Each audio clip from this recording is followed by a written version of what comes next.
Hello everyone, मैं अर्पणा जैन। एक बार फिर स्वागत है आपके हमारे यूट्यूब चैनल जैन क्लासेस में, जिसमें आज हम पढ़ने वाले हैं सेमोसी भाग 2 मतलब 10th क्लास का 6th चैप्टर है ना, जो क्या है अभी कंटिन्यू चल रहा है। क्या है, चैप्टर थोड़ा बड़ा है, उसको हम आपको अगर टुकड़ों में बताएंगे तो आपको समझ में आएगा।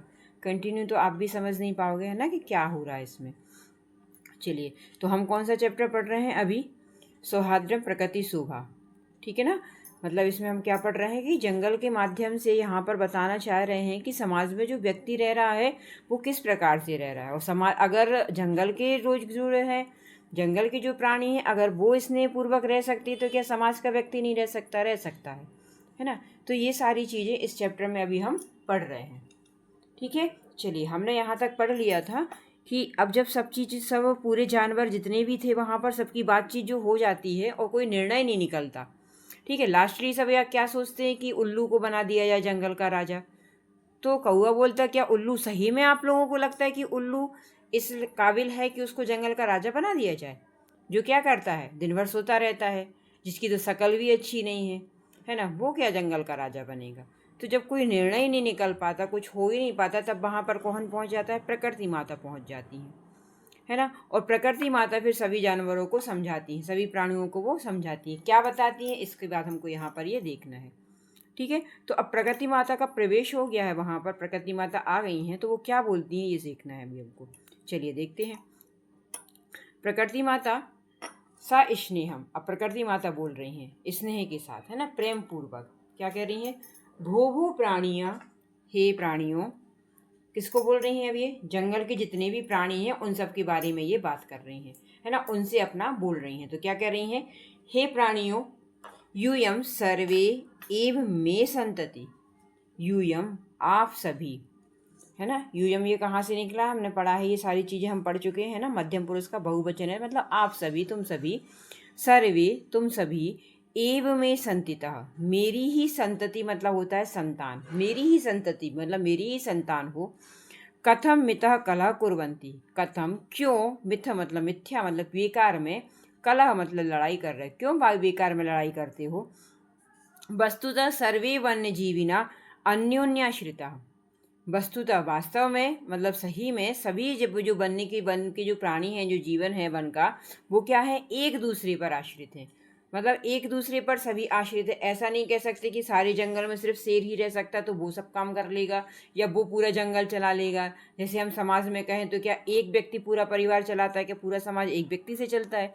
नहीं चलता है। हम कहीं ना कहीं एक दूसरे पर तो आश्रित रहते ही हैं, है ना। तो वो भी क्या कह रहे हैं कि अन्योन्य मतलब एक दूसरे पर, अन्य अन्य एक दूसरे पर आश्रित हैं।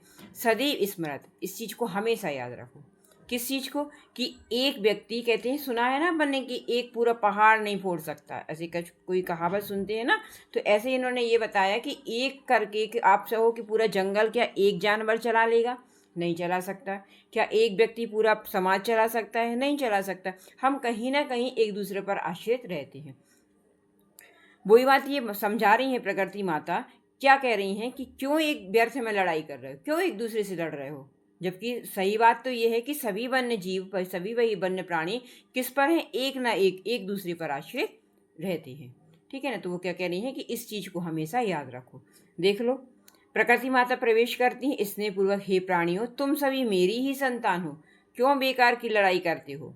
वास्तव में सभी वन्य जीव मतलब पूरे जितने भी जंगल में जीव हैं, जितने की वार्तालाप जितनों की चल रही है, वो क्या है? एक दूसरे पर आश्रित हैं। सदा याद रखो, इस चीज़ को हमेशा याद रखो, है ना। अगर इस चीज़ को याद रखोगे तो लड़ाई करने की जरूरत ही नहीं पड़ेगी, ठीक है। आगे एक श्लोक दिया गया है, क्या कह रहे हैं देखो।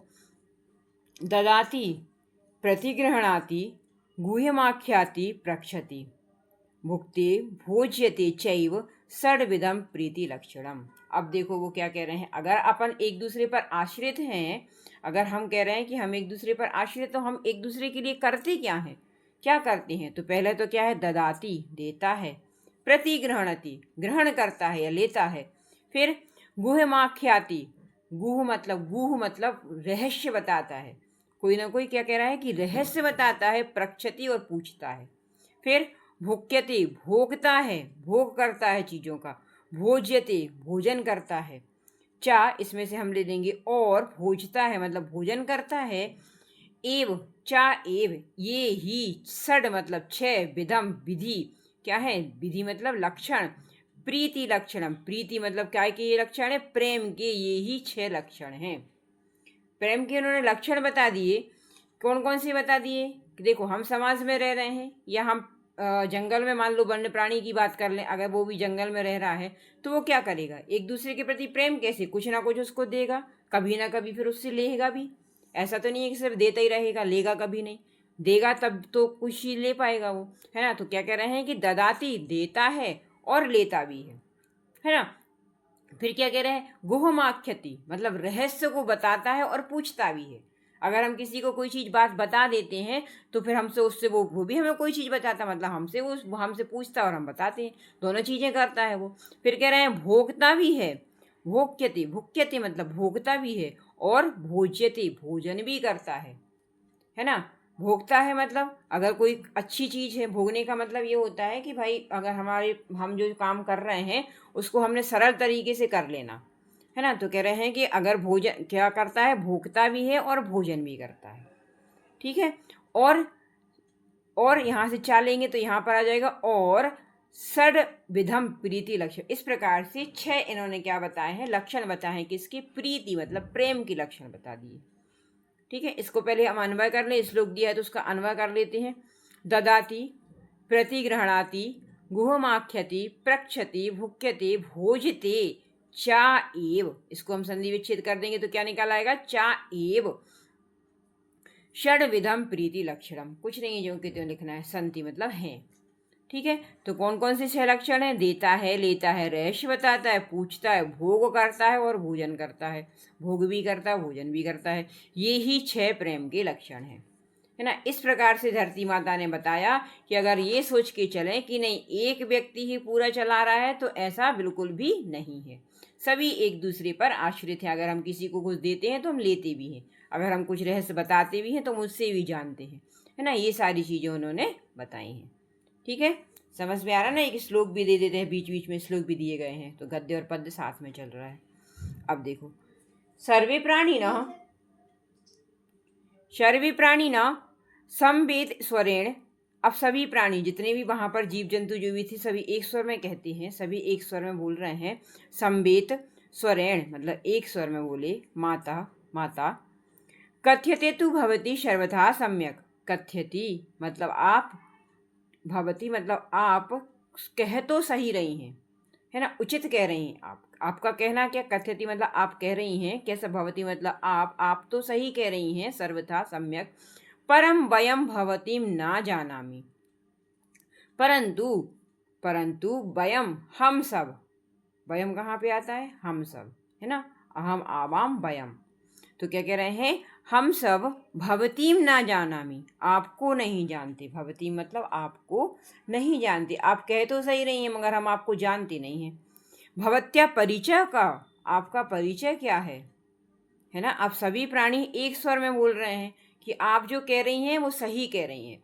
कथ्यति तु भवती सर्वताम सम्यक, आप सही कह रही हैं जो भी कह रही हैं। परंतु वयम हम सब भवतीम ना जानामि आपको नहीं जानते। भवत्या परिचय का, आपका परिचय क्या है? आप अपना परिचय बताएं, है ना, कि हम आपको जानते नहीं। आपने कहा तो सही है। प्रकृति माता बोलती अहम प्रकृति युष्माकम सर्वेशाम जननी। अब क्या कह रहे हैं वो? अहम मैं कौन हूँ? प्रकृति हूँ। मैं कौन हूँ? मैं प्रकृति हूँ और तुम सबकी युष्माकम तुम सभी की जननी मतलब माता हूँ। वो अपना परिचय दे रही हैं। यूयम सर्वे एव मे प्रिया। यूयम तुम सभी मुझे प्रिय हो, सभी प्रिय हो। ऐसा नहीं किसी एक के लिए नहीं कह रहे, तुम सभी मुझे प्रिय हो। सर्वेशाम मम कृते महत्वम विद्यते। सभी का, सर्वेशाम सर्वेशाम एव मम कृते सभी का मेरे लिए महत्व विद्यते, सभी का मेरे लिए महत्व है। यथा सम्यम ना तावत कलहेन विद्यते यथा सम्यम ना तावत कलहेन समम वृथा याप्यंतु अमित्वा मिलित अपितु मिलित्वा। यहाँ तक देखो पहले। तो क्या कह रही हैं उन्होंने? क्या कहा? सर्वेशाम एव मम कृते महत्वम विद्यते, सभी का मेरे लिए एक समान महत्व है, कोई मेरे लिए छोटा नहीं है। फिर कह रहा है यथा समयम ना तावत, जो समय है मतलब जो समय है अभी आपके पास जो समय है उसके लिए क्या नहीं करो, कलहेन समयम वृथा यापयन्तु, उसके लिए कलहेन करके मतलब क्या करके, लड़ाई झगड़ा करके क्या नहीं करो, व्यर्थ मत गवाओ, मतलब व्यर्थ ना करो, खराब मत करो। अपितु यापयन्तु मतलब अपितु मिलित्वा एव मोधव्यम जीवनम च रहस्यमयम कुरुभ्यम। अब देखो क्या कह रहे हैं कि अपने समय को तुम क्या कर रहे हो, व्यर्थ मत करो। सबका समय क्या है, महत्व है सबके समय का। तो उन्होंने क्या कि कलह करके मतलब बार बार उसी चीज को तावत मतलब तब तक कलह करके उस समय को क्या नहीं करो, व्यर्थ मत करो, व्यर्थ में मत गमाओ, है ना। अपितु मिलित्वा मिलकर ही क्या करो, मोदभ्यम जीवनम, मुदित मतलब सुंदर बनाओ जीवन को, और कैसा बनाओ, सुंदर और रसमय कुरुभ्यम मतलब रसमय करो, उसको रसमय करो, ऐसा नहीं करो लड़ाई झगड़ी मत करो, है ना। उनका कहना क्या था कि लड़ाई झगड़े में अपना व्यर्थ समय खराब मत करो, क्या करो, जीवन को कैसा बनाओ, मुदित और रसमय बनाओ। मुदित मतलब खुश जो बनाओ, क्या कहते हैं, सुंदर बनाओ, खुश रहो उस चीज़ों में और रसमय कर दो, है ना। तद्यथा कथितम अर्थात सही ही कहा गया है, इसीलिए कहा भी गया है। अब फिर इनने एक श्लोक दे दिया, अब देखो क्या कह रहे हैं, पहले तो इसको हिंदी कर लेते हैं अपन, ठीक है। तो सभी प्राणी एक स्वर में, हे माता आप सर्वदा उचित कहती हो, परंतु आपको हम नहीं जानते, आपका परिचय क्या है। तब वो कहती हैं मैं प्रकृति तुम सबकी जननी हूँ। क्या कह रहे हैं, अहम प्रकृति युष्माकम सर्वेशाम जननी, युष्माकम मतलब तुम सबकी जननी हूँ, तुम सभी मुझे प्रिय हो, सभी का मेरे लिए महत्व है। जो समय है उसे कला में व्यर्थ ना करें, अपितु मिलकर ही जीवन को मुदित और रसमय करें, है ना। मुदित करें मतलब खुश रहें हमेशा, इसीलिए कहा गया। देखो प्रकृति की बात एक इसमें आई है, इसके पहले भी हमने एक चैप्टर पढ़ा था ना वेल वाला, उसमें भी देखो उन्होंने क्या कहा था कि सभी जीव क्या है, मेरे ही पुत्र हैं, मेरी ही संतानें हैं, है ना। यहाँ पर भी वो, और ये सही भी है, हम जो है वो क्या है, क्या है, प्रकृति की संतान तो हैं।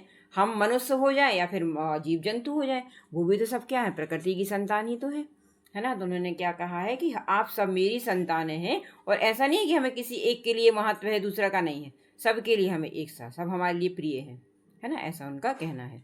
चलो देखते हैं इसीलिए क्या कहा गया है। कह रहे हैं प्रजा सुखे सुखम राज्ञ प्रजानाम च हिते हितम नात्म प्रिय हितम राज्ञा प्रजानाम तु प्रियम हितम। देखो इसको क्या कह रहे हैं, कह रहे हैं प्रजा सुखे सुखम राज्ञा, राज्ञ मतलब राजा का सुख किसमें है, प्रजा के सुख में ही राजा का सुख है।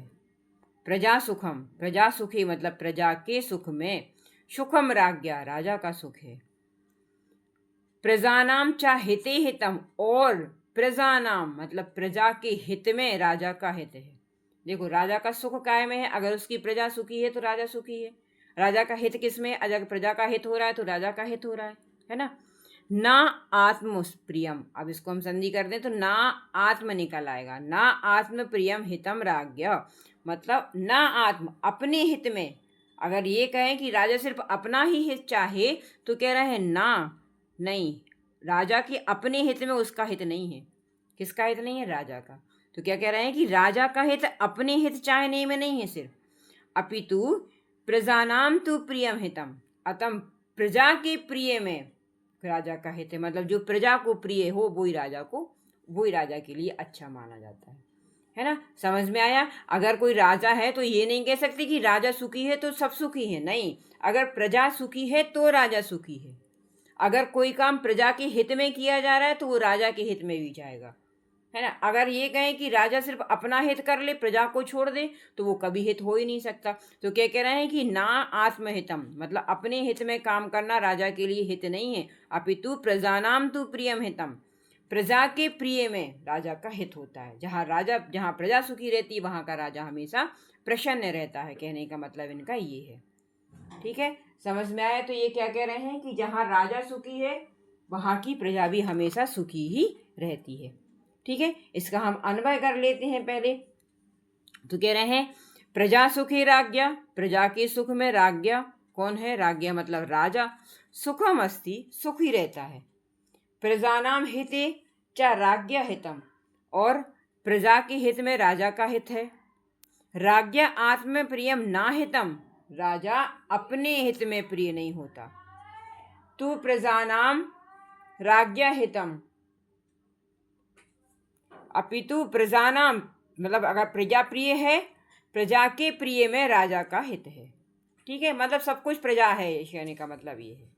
ठीक है, अगर प्रजा सुखी है तो राजा सुखी है, प्रजा का हित हो रहा है तो राजा का हित भी हो रहा है। अगर राजा ये कहे कि नहीं वो सिर्फ अपने लिए सब कुछ करेगा तो वो कभी सुखी रह ही नहीं सकता, उसका कभी हित हो ही नहीं सकता। होगा कब? जब प्रजा के प्रिय में राजा का हित है, मतलब जब प्रजा सुखी है, प्रजा खुश है तो राजा अपने आप खुश रहता है ना। तो इसका अर्थ देख लेते हैं एक बार। अब हम क्या कह रहे हैं? प्रजा के सुख में राजा का सुख है और प्रजा के हित में राजा का हित है। ठीक है ना। राजा का आत्म प्रिय में हित नहीं है, मतलब वो सिर्फ अपने लिए प्रिय कर ले, ऐसा अपने लिए सिर्फ अच्छा कर ले जाए, ऐसा उसका नहीं होता है। तो कह रहे हैं कि वो अपने हित में कोई भी काम अकेले के लिए करे तो उसके लिए वो सही नहीं है। अपितु प्रजा के प्रिय में राजा का हित, प्रजा के अच्छे के लिए ही राजा का हित माना जाता है। ठीक है, समझ में आ रहा है? चलिए इसके आगे और भी है, अभी और भी देख लेते हैं क्या कह रहे हैं। चलो आगे क्या कहा गया है? कह रहे हैं अगाध जल संचारी ना गर्भ याति रोहिता, अंगुष्ठोद कमाणेत्र सफरी फुरफुरायते। अब देखो यहाँ पे इन्होंने क्या किया है, कह रहे हैं अगाध जल संचारी।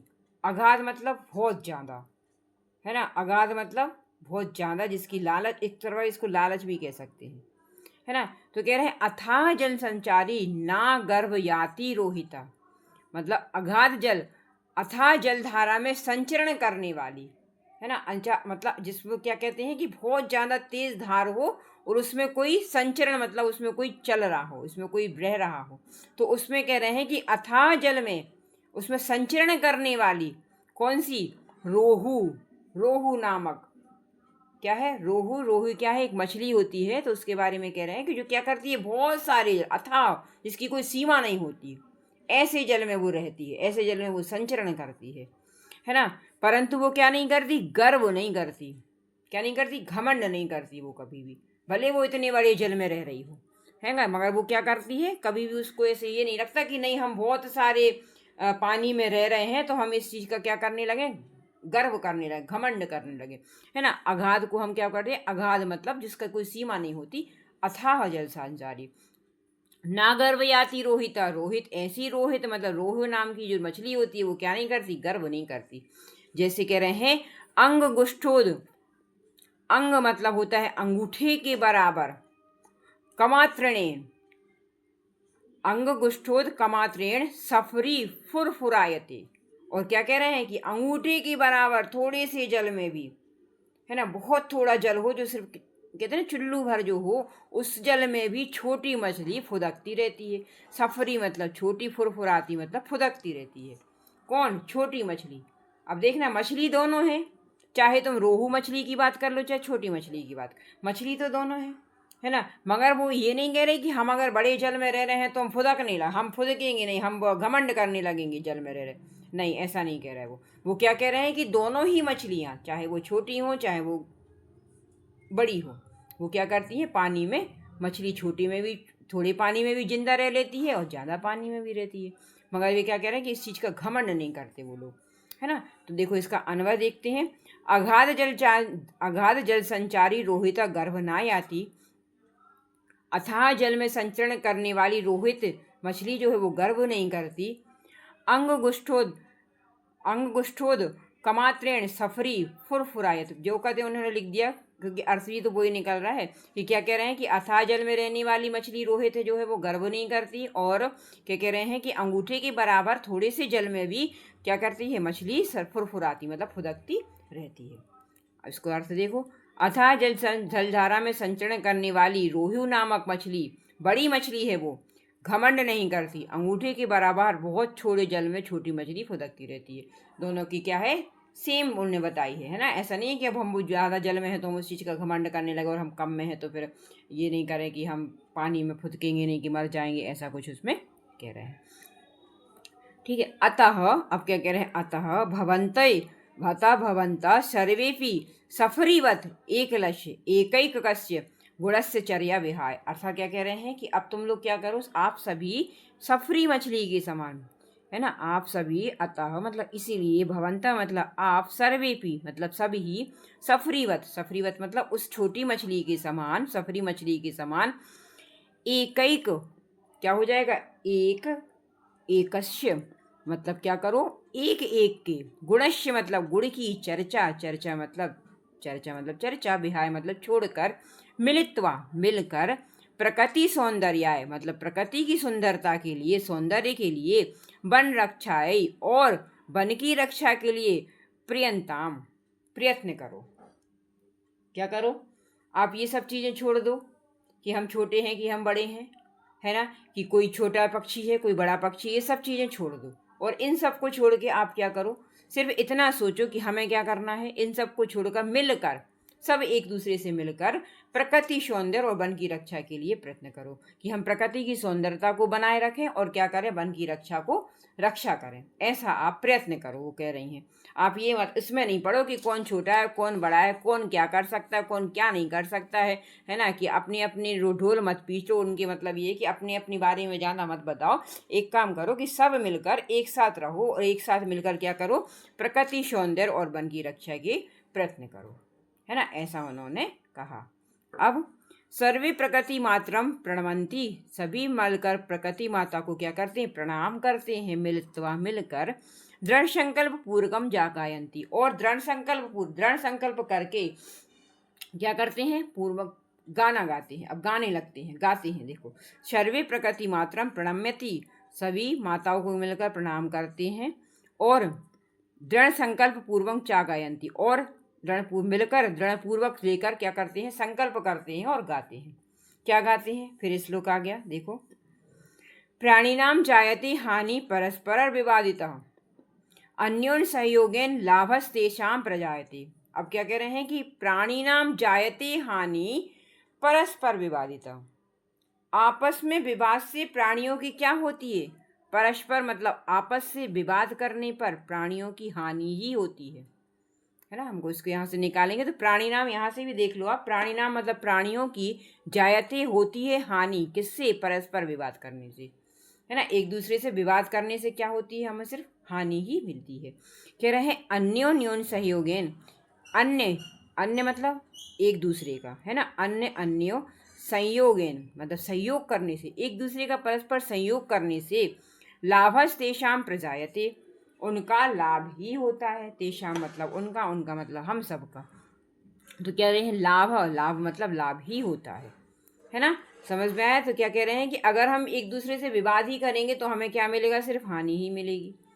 परंतु अगर हम एक दूसरे का संयोग कर लेते हैं तो हमें उस संयोग से क्या प्राप्त होता है, लाभ ही मिलता है ना। इसीलिए इस पूरे चैप्टर का जो सारांश निकल रहा है वो सिर्फ यही निकल रहा है कि देखो, हर जीव, हर मनुष्य, हर प्राणी एक ना एक चीज पर आश्रित है ना, सब एक दूसरे पर आश्रित हैं। इसीलिए इनका कहना ये है, चैप्टर का जो सार निकल रहा है वो सिर्फ इतना ही निकल रहा है कि क्या करना है, हम सब मनुष्यों को मिलकर, चाहे हम समाज में रहें, चाहे प्राणी जंगल के हों, चाहे समाज के हों, चाहे प्राणी ही हैं हम भी, है ना, तो हम समाज में रह रहे तो हम सामाजिक प्राणी हैं, वो जंगल में रह रहे हैं तो वन्य प्राणी हैं।